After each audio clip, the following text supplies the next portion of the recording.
Sonic Classic Collection. Oh, yeah. Okay, this is one of the games that I got for my DS.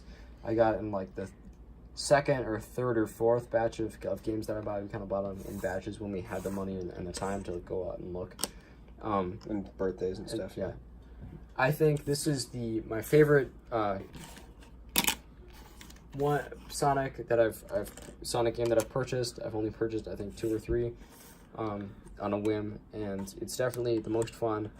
It has a built-in, like, it is, all the old games, so it's kind of like the Namco game that we have, except for this knows that you're playing older games that have a story element to them, and not everyone is going to be good enough to play it, so it has in all of it, every single one of the games that it has on it, from Knuckles and Knuckles to Sonic and Sonic 2, in all of them it has a save state function built into it to load whatever level you're on and save whatever level you're on, and then also the normal save files on everything. So if you're not good at a game like me and you keep dying on one level, you don't have to worry about like you losing all your lives and having to start again. And it overall is just, it was a quality experience, and I got the time to experience some retro platforming. It's a good game. Yeah. We bought this at my school when I was in 1st grade. It's I Spy. This is the first racing game I ever played. Actually, I had it for a couple years. I loved it, even though it didn't have that great of graphics. It was actually a really early game for the DS. That was a cool flip. I lost it. Then, about, 8 years later, I found it in my grandmother's car. Inside the seat. And I was like, cool. Popped into my DS, played it, and I cried. And that's all you need to know. I enjoyed it when I was younger. It was kind of like Wall-E. It was a game. Yep. All right. Mario Kart DS. We each had a copy. Really, it was a good Mario Kart game. I believe I had a friend who played it all the way through, and he got a bunch of the characters. Then he reset it, and I was kind of mad at him because I wanted to play as those characters.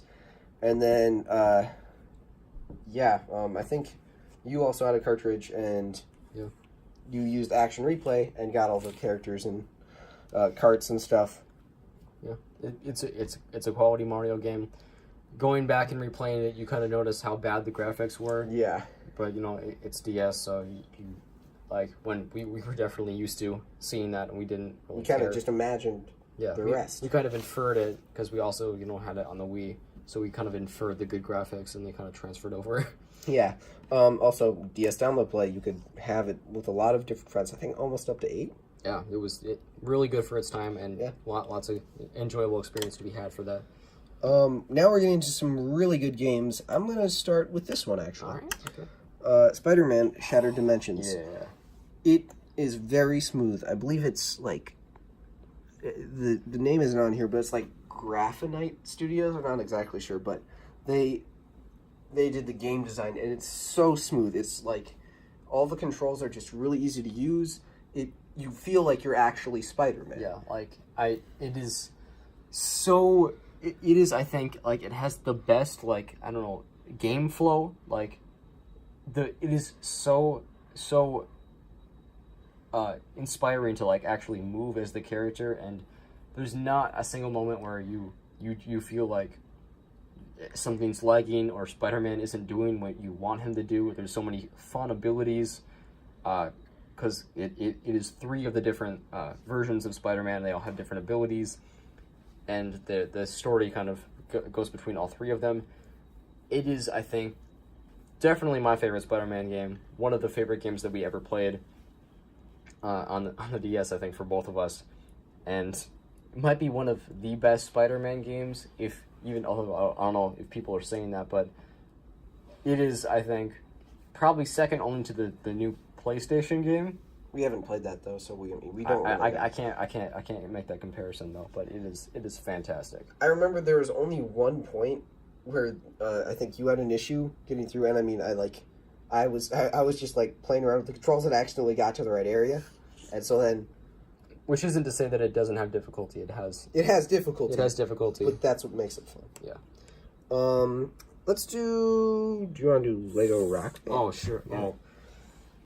This game, it's exactly what you think it is. It's Rock Band, and also it's the Lego version. So it has all the classic rock and metal songs from the eras, but you're able to personalize your person in Lego form, and they have all the different. They have Queen in Lego form, or Journey in Lego form. All those different things, and because the DS had an audio jack, you could plug in an aux cord. So I actually, on a couple of different occasions, like when we were on a family trip, I would plug in an aux cord into my DS and pretend like I was a rock star and played different songs, like a jukebox for my family, which that's an incredible feeling, and I feel ridiculous for doing it, but I loved it so much. This is a fantastic game. You can also pimp out your ride and stuff for your band and hire people. Yeah. Quality. Okay, now we're moving on to some Pokemon games. Pokemon Pearl, Pokemon Diamond, and Pokemon Platinum. You may notice that this label just kind of died, went through the wash. All of our games have probably, most of our games have probably went through the wash. Yeah. Some of them haven't, but yeah. We've got, Pokemon Pearl. I believe I discovered it also in the garage with Ruby and Sapphire and Emerald, and played through it, and I loved it. There were some points where I got stuck, but the 3D graphics they just kind of made it fun. Yeah. It's really a great game, and Platinum, it extended it, added Giratina, which is awesome Pokemon.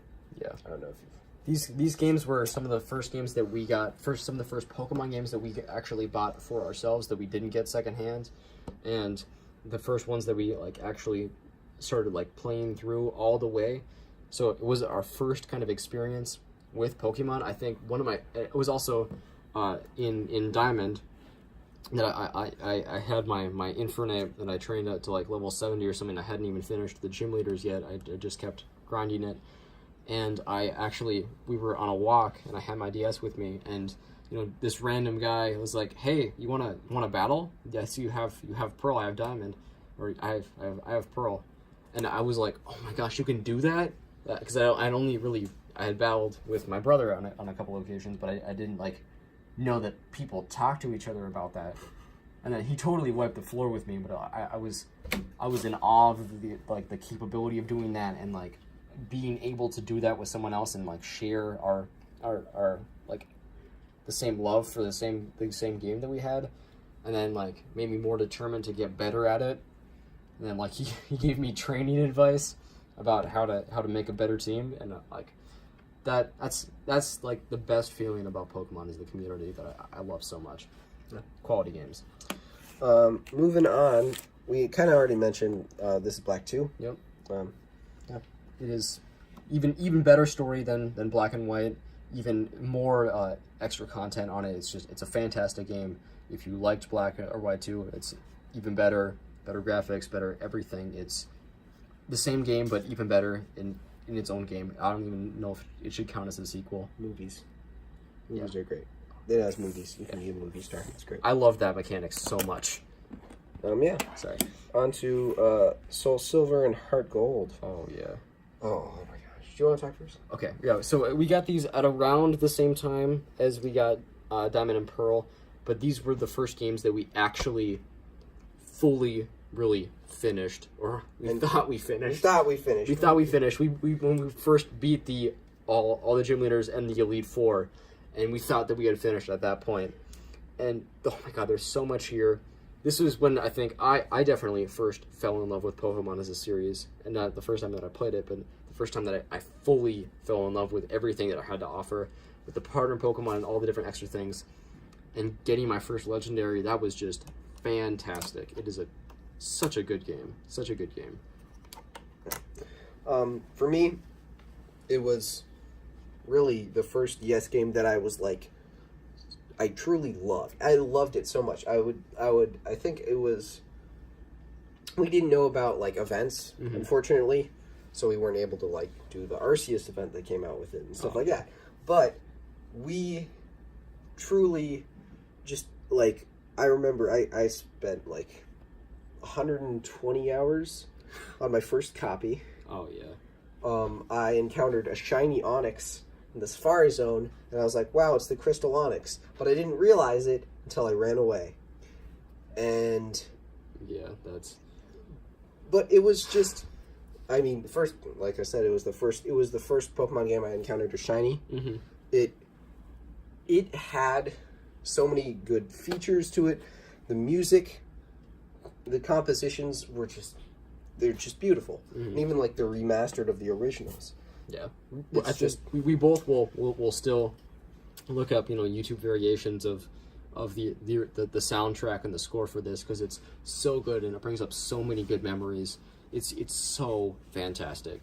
I think it definitely, like, my version of like an old perfect. It's the game that I use to compare every single new Pokemon game to, really, in my mind, when I think of a Pokemon game, and then I compare the experience to.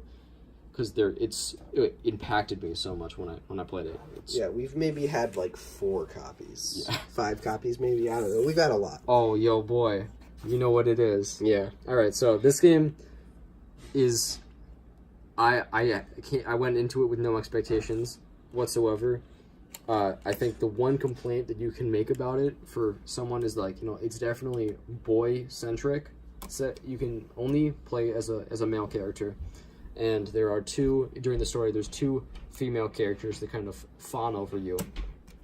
And it's all about dinosaurs, so, like, they were definitely intending it to be a boy-centric game.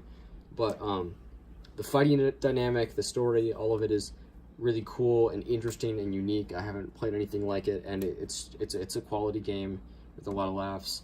And the digging and the mechanic of getting new dinosaurs is so cool. It's not like like other like games that just rip off Pokemon. Like the actual getting of, you have to find a fossil, find all of its different parts, then drill all of them and clean the bones and everything, and then revive it. It is such a different mechanic, and I love it so much. It's really good. And finally, I think we have our Last 3DS games. Yeah. We've had not very many. We each have a copy of Super Mario Maker for the 3DS, which of course we bought, maybe 6 months before Super Mario Maker 2 was announced for the Switch. We do not have a Wii U, unfortunately. We've had a Wii, and that's just about it. Yeah. Super Mario Maker is Super Mario Maker, and like unfortunately for this, you can't you can't really publish new levels fully. You can't put them online fully. They're just on Street Pass, so if someone walks by, you can get a level. Yeah. But overall, it's a quality game. It's nice to have the ability to make your own Mario levels. I enjoyed that feeling. I feel like I should put a lot more time into it, but I haven't. I still haven't, and I still feel like I might put a lot of time into it, but I've been putting it aside for now, and I might just get the Switch version, and then it won't matter. But yeah, it's good to have this game. Next up, let's do Omega Ruby and Alpha Sapphire. Right. I got an Alpha Sapphire. He got Omega Ruby. I've said that I really enjoy Sapphire, Ruby, and Emerald. He didn't enjoy those as much, but I mean, yeah, I think I'll start with my experience with it. I definitely didn't like the Hoenn region initially. I for a multitude of different reasons when I originally played it as a kid. I didn't end up finishing it, and I didn't super enjoy a lot of everything it had to offer. I did really enjoy the soundtrack though. And this game, I played it through all the way. I finished everything. I definitely I liked it more, I think, than I liked the original games, but I notice some pretty glaring flaws in it. There's a lot that's thrown at you all at once, including legendaries. Yeah. There's a lot of different mechanics, like your like Pokewatch like thing has so much going on all of the time that you can get distracted by what you're supposed to be doing, like story-wise, because there's so much going on with your Pokénet. Like, and I spent like the first, I think, hour that I had the game, once the full Pokénav was unlocked, was basically immediately. Like, there's a training feature, and I was like, oh, this must be really important. So then I kept training guys and playing the training minigame to boost their stats over and over and over again. And then by the time that I was like, maybe I should stop now, I had forgotten what I was supposed to be doing next, and I had played the original games, but I was so disoriented by doing all the different things that were with that. And it was just generally my feeling with the entire thing. There was a lot to enjoy, but also I felt like it could have been implemented better. I gotta say, 7 out of 10, too much water. For me, I've played all 3 of the games multiple times, the original games, and I think because I've had that background a little bit better, I wasn't as confused with that particular part of it, but I think it was a successful remake. It successfully, represented the good parts about the original games. I didn't love receiving a Mega Latios or Latias from Steven, level 40, with a Mega Stone along with it, just randomly. I didn't like that part. The normal playthrough, that was... For me, that didn't sit well with me. And I enjoyed it overall, but I liked the original games more. Yeah. Ultra Sun and Ultra Moon. For me, it's a really good game. The soundtrack is really good. Yeah. Overall, the graphics they're pretty good. It has that inclusion of all the different Pokemon. It has a Alolan Pokemon. It has Z moves. Which are epic. Yeah. And so anime, but I love them. And a different way instead of using HMs. That was really cool to me. Also, the post-game content, Rainbow Rocket, that was just a really great part. Yo. But for me, I spent a bunch of time doing there's a legendary thing where you can go through these wormholes, and you might end up catching a random legendary. I spent a bunch of time catching it. I actually lost one of my phones because I was so distracted. I lost my old phone because I was distracted playing that. I lost it at a rental car place. But yeah, that part I didn't love so much because they were so easy to catch. You could spend maybe 4 Ultra Balls or even just a Quick Ball. If you threw a Quick Ball right away, you could catch the legendary. I didn't love that part of it because and also the leveling curve. I forgot to mention that with the other games. The leveling curve with Mega Ruby and Alpha Sapphire and this game. Yeah, they're pretty... Like, it's actually fairly easy to get your entire team to 100. Like, not soon after you beat the Elite Four. Because with the original, like, the old school games, if you got a guy to a level 100, that means you spent hours working on that one Pokemon. Yeah, like, getting to level 70 or 80 was a trial. And even for Heart Gold and Soul Silver, those games, they actually were hard. Mm-hmm. And there was a little bit of a boost, but it wasn't that much. So it was still hard. Right. This, it kind of is a little bit too easy. At least. Yeah, I think the Pokemon games of the recent past have kind of suffered from EXP inflation. Yeah. But yeah, that's our collection. It's kind of slaty stuff. We have a lot and a lot to love from our childhood. It's pretty good. Yeah. I hope you enjoyed this video. Remember to like, comment, subscribe, rate my how-to vids, and keep on rocking in the free world. Other sign-off quips. Yep. See you later.